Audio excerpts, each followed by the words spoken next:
ফার্সি শব্দ সবই বরাত। সব শব্দের অর্থ রাত, বরাত অর্থ নাজাত বা মুক্তি। দুই শব্দ মিলে অর্থ হয় মুক্তির রজনী।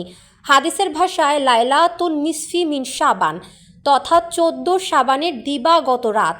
ইসলামে এই রাত বিশেষ মর্যাদাপূর্ণ। শিরক ও বিদ্বেষ পোষণকারী ছাড়া সবারই ক্ষমা পাওয়ার সুযোগ রয়েছে এই রাতে।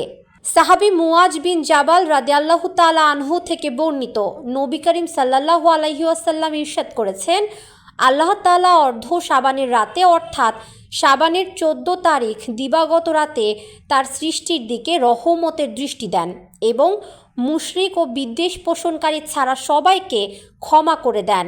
সহিহ ইবনে হিব্বান 5665।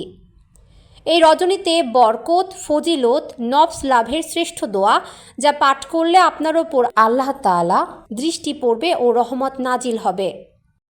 হিংসা বিদ্বেষ থেকে মুক্ত থাকার দোয়া।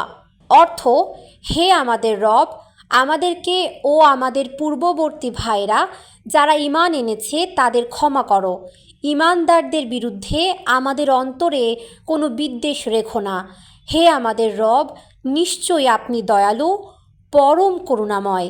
সূরা হাসর আয়াত 10। শিরক থেকে মুক্ত থাকার দোয়া।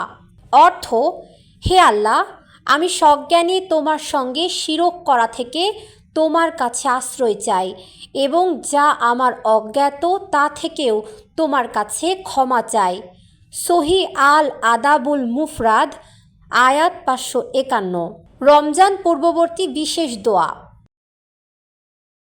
অর্থ: হে আল্লাহ, আমাদের রজব ও শাবান মাসে বরকত দিন এবং আমাদের রমজান পর্যন্ত পৌঁছে দিন।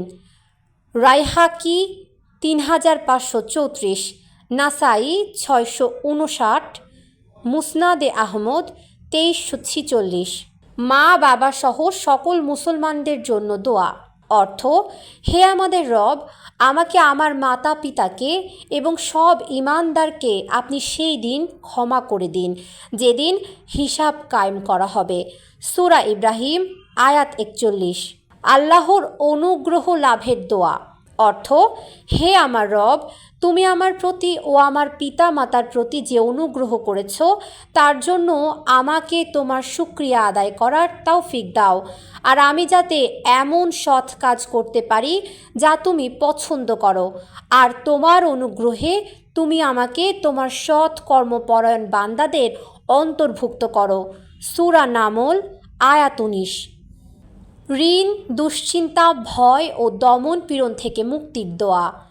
অর্থ: হে আল্লাহ, নিশ্চয়ই আমি আপনার আশ্রয় নিচ্ছি দুশ্চিন্তা ও দুঃখ থেকে, অপারগতা ও অলসতা থেকে, কৃপণতা ও ভীরুতা থেকে, ঋণের ভার ও মানুষদের দমন পীড়ন থেকে।